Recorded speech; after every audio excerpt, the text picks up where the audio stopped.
The future is light. CAR-LITE and Ulu Pandan will be Singapore's first CAR-LITE HDB estate. US drug maker MSD opens a new packaging facility in Tuas that will create new jobs. And Ulu Pandan makes history with the highest ever ranking for a Singaporean in badminton.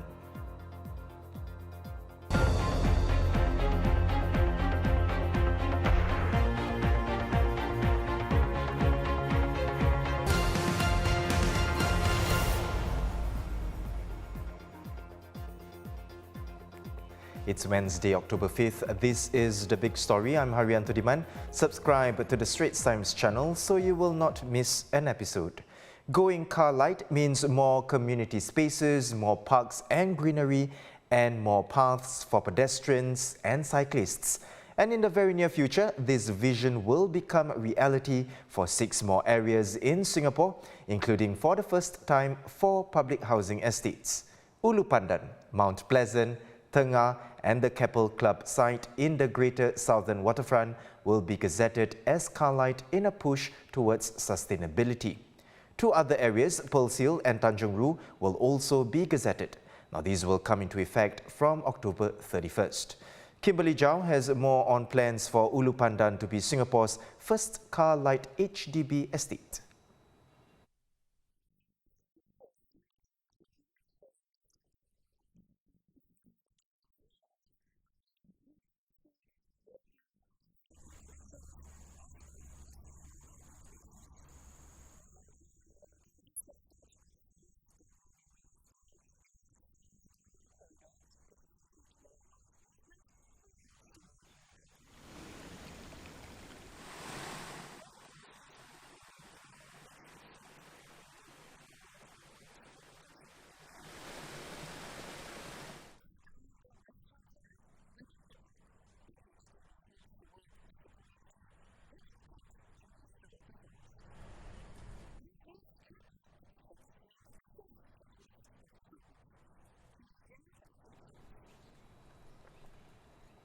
With more places in Singapore going CAR-LITE, it spells good news for cyclists and pedestrians. Now, we spoke to Greg Chung, who is familiar with the Ulu Pandan area and cycles there frequently, on his reaction to the news.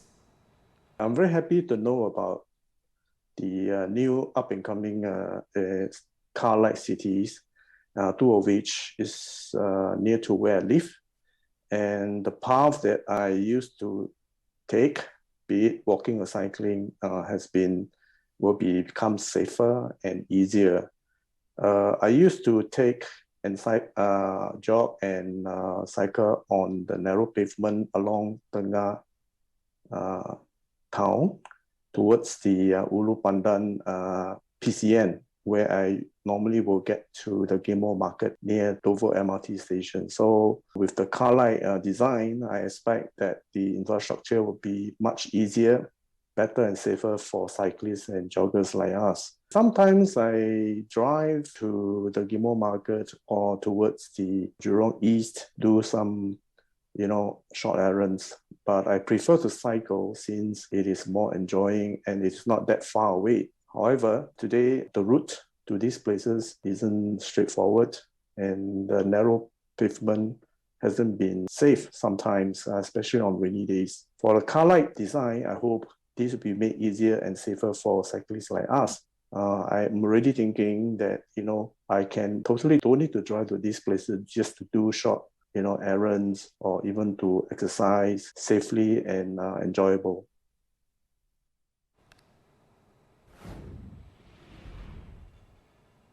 The latest COE exercise ending with the motorcycle premiums hitting an all-time high for the second tender in a row. It increased by 1.4% to close over 11,700. Meanwhile, premiums for the other categories decreased, with Category B seeing the biggest drop, closing at slightly above $95,000.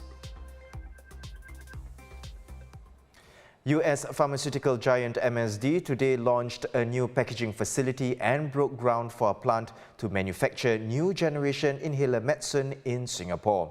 The $280 million expansion at its multi-product manufacturing hub in Tuas is part of MSD's plan to invest $700 million here, which started in 2020. The new packaging and sterile filling facility will support the production of vaccines and medicines here, including the company's cancer immunotherapy products. Minister for Trade and Industry Gan Kim Yong, who was at the launch and groundbreaking ceremony, said MSD's investment will create over 100 local jobs, lifting its overall headcount here to more than 1,800. The new inhaler medicine facility, when ready in 2026, will manufacture next-generation inhaler devices for targeted administration of medicines. The debate on the Healthier SG White Paper continues today in Parliament. Leader of the opposition, Pritam Singh, proposed that the government consider extending the use of Medisave for more traditional Chinese medicine procedures. Like Healthier SG, prevention of long-term diseases is a core belief of TCM and complementary medicine. And this does not start in one's senior years. Their treatment philosophy places an acute focus on prevention before a disease arises.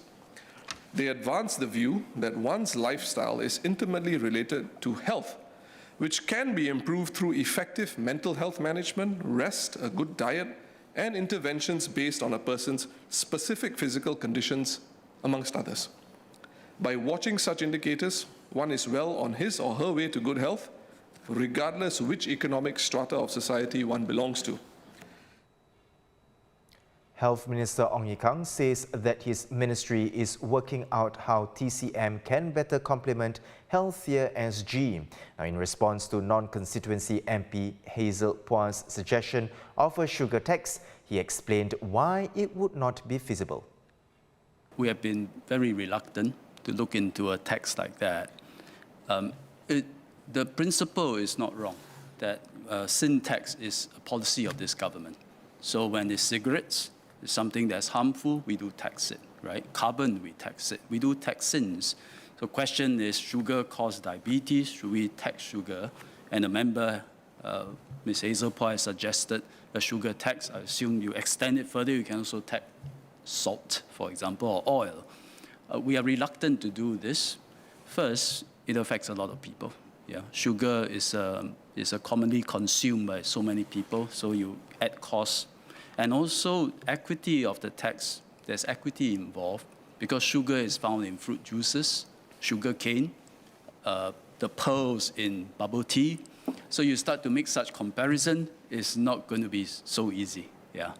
And therefore, the implementation will be complicated, which is why for MOH, we decided, notwithstanding other countries have imposed sugar tax, we use labeling and regulation.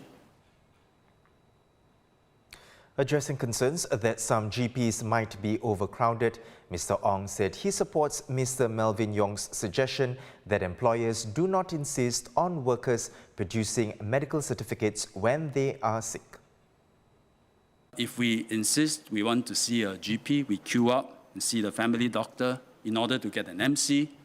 Today, a lot of people practice that, but actually it's not the best use of a doctor's precious time and resources. Many employers already do not insist on MCs for COVID-19. Mr. Melvin Yong mentioned our healthcare clusters today accept up to 3 days of sick leave without the need to produce an MC. The civil service grants officers up to 2 for mild conditions like cough and cold. And I hope this can become a prevalent practice. A quick look at other headlines. Loh Kian Yew making history again by moving to 5th in the badminton world rankings despite not playing an official match in the past month. It's the highest ranking for a Singaporean men's singles player since Ronald Susilo's 6th place ranking in 2004. Speaking to the Straits Times, Kian Yew calls the achievement a great honour and is focused on getting the highest ranking possible to boost his chances of qualifying for the Paris Olympics in 2024.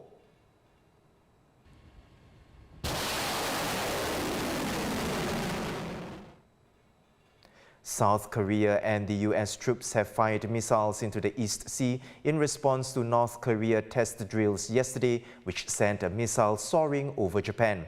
The White House National Security Council called North Korea's latest test dangerous and reckless, and the US military and its allies have stepped up displays of force.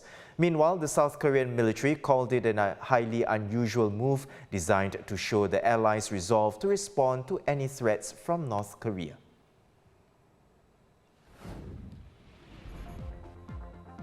Those are our top stories today. Visit straitstimes.com for more news and our YouTube channel for more videos. Subscribe by clicking the red button below. I'm Haryanto Diman. Join us tomorrow for more stories on The Big Story.